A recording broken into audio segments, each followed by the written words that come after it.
Hi everybody, this is the Algebra 2 1.1.1 lesson on function machines and finding values of functions. All right, so back in algebra, you guys were introduced to function machines.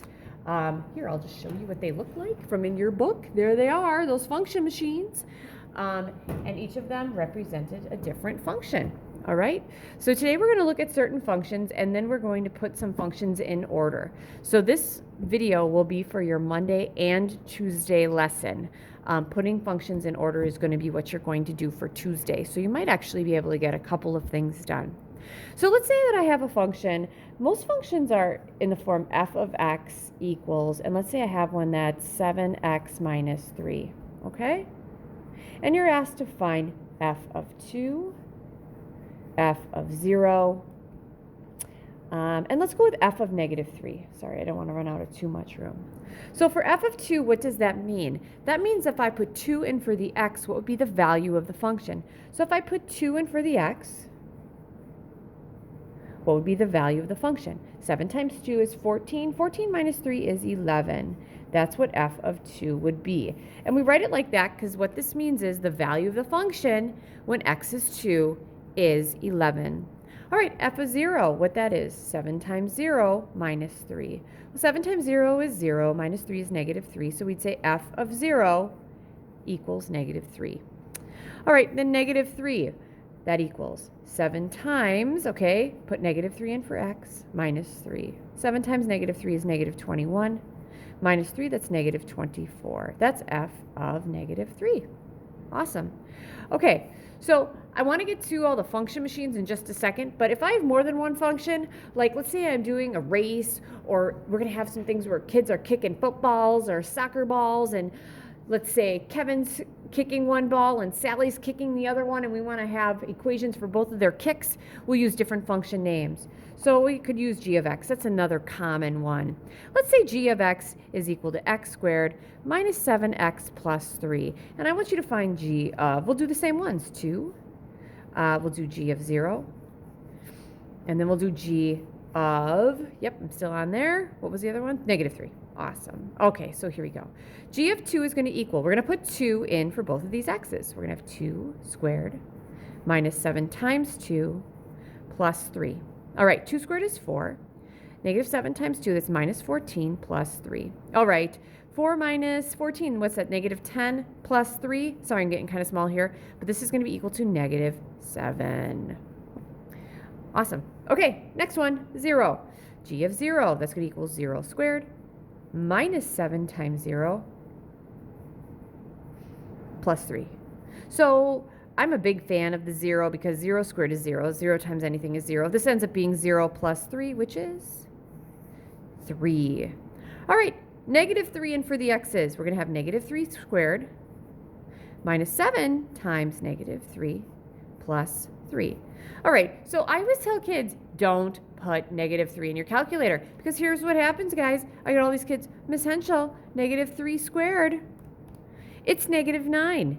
And I'm going to say to you, you have to be smarter than your calculator. Can you square a number and get a negative? No, that doesn't happen. So I'm going to make this, put the parentheses around here. What's negative 3 squared? That's 9. Negative 7 times negative 3 is positive 21, so it's going to be plus 21 plus 3. Okay, I'm going to run out of room on the bottom here. 9 times 20 or plus 21 is 30. This is 33.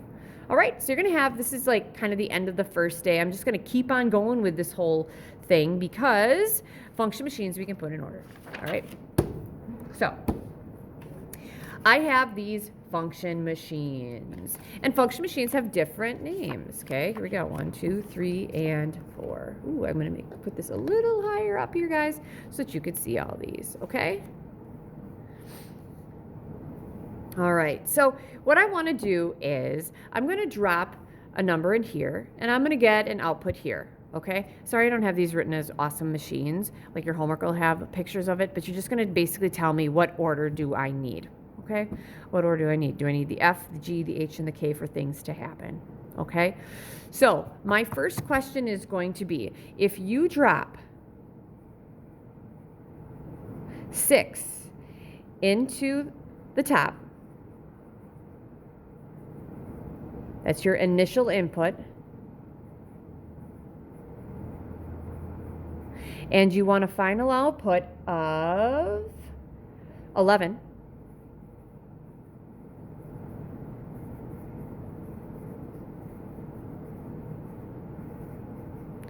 What order do you use?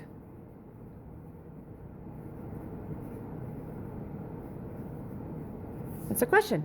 All right. So, okay, I have to put all these in order. So I dropped 6 in. So I'm going to try to make some sense out of this, you guys. I wouldn't put 6 in here because that's going to give me a decimal. And so 6 will not be my first one. I could probably put 6 in here. That would make sense. The other one that I could put 6 in here, but 2 to the 6th power, that's 2, 4, 8, 16, 32, 64. 64 is super big, and I only want an 11. So this guy might not be my first one. I'm going to kind of let that hang out. Also, you might want to press pause. Make sure you have all of these written down. Super important. All right. So I said square root, no. This one, maybe. And these could be my first 2. Okay, so let's see what happens here. If I put 6 into this guy, 6 minus 2 is 3. I'm going to square that.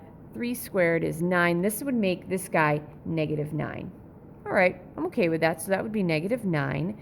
If I put 6 in here, I'd have, all right, negative 6 divided by 2 would be negative 3. That'd be negative 4. So these both give me some negatives, which I'm okay with. But then I wouldn't want this guy next with the negative because that doesn't seem like it would work. All right, so that's probably not going to be my second one if one of these is my first.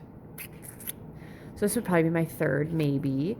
And this guy doesn't make any sense with these next because they're both negative.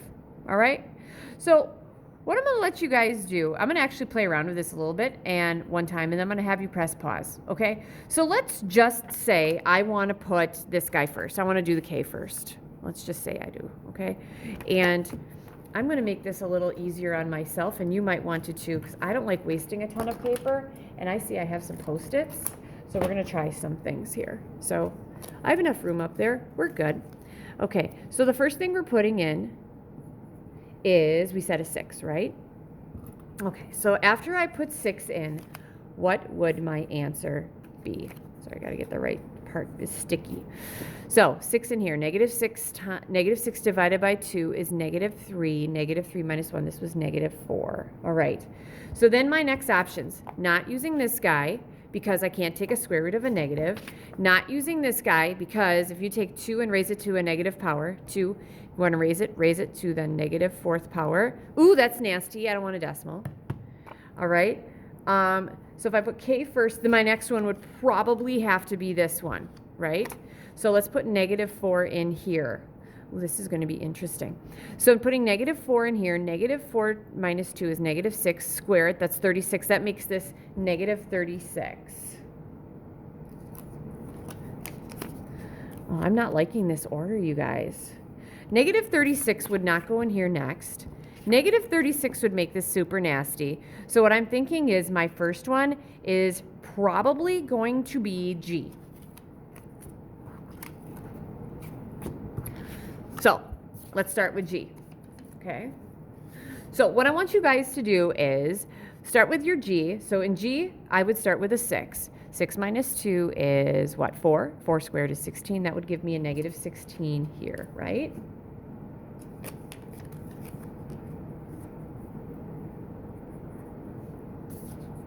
All right. Then I'm going to let you guys play around with things, see if what comes next, the F, the H, or the K. I want you to press pause on this, and whenever you are done, I want you to look at it. I will tell you that the G is the first one, because that's the one that makes sense. All right? All right. So press pause. All right, guys, welcome back. I'm assuming that you finished what you needed to finish. So the next one, it would not make sense to put negatives in either one of these. I'm hoping you kind of figured that out from my last question. Looks like K would be my next best option. Oh, negative 16 in there. What's the opposite of a negative 16? That's 16. 16 divided by 2 would give me what? 8. 8 minus 1 would give me what? 8 minus 1 is 7. We'll see how that works. I'm going to double check that. I always do. Negative 16. So this would be 16 divided by 2 is 8. 8 minus 1 is 7. Next, this guy probably wouldn't come next because that doesn't make sense, because I can't take a square root of 7 and get a nice number. Let's throw this one in here next. 2 to the 7th. Oh, man.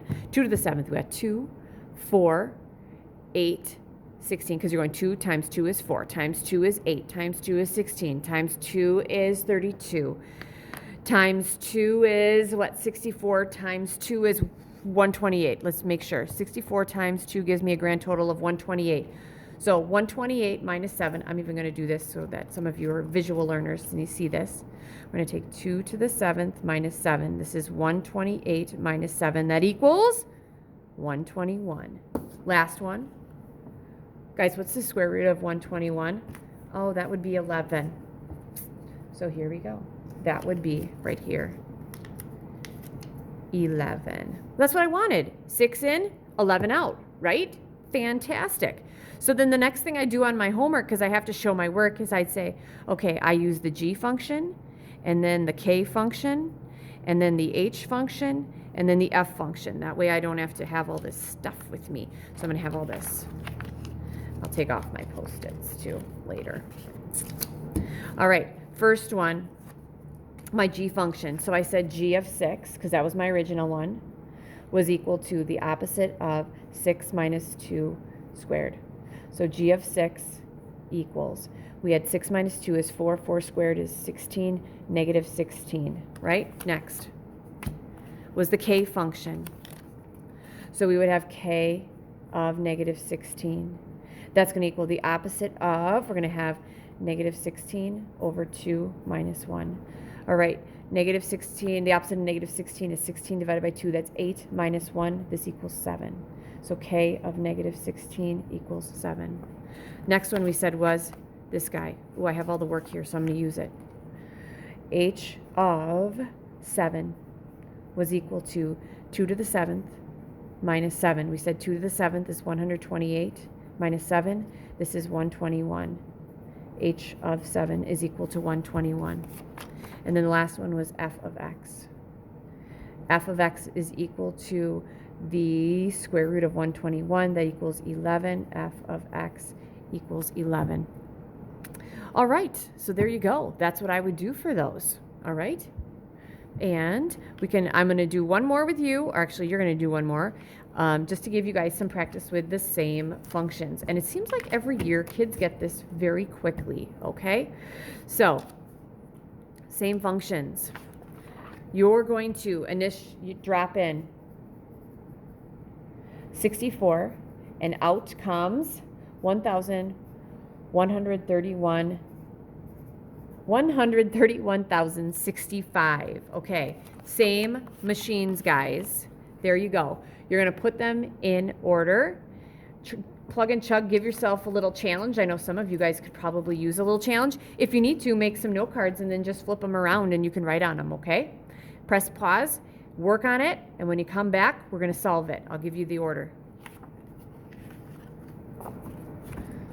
All right, guys, welcome back. The order is F, G, K, H. If you got that, fantastic. So what you'd start off with would be f of 64 equals the square root of 64. That equals 8. Next, we had the G came next. So we'd have G of 8 would equal the opposite of 8 minus 2 squared. Okay, 8 minus 2 is 6 squared. That's negative 36.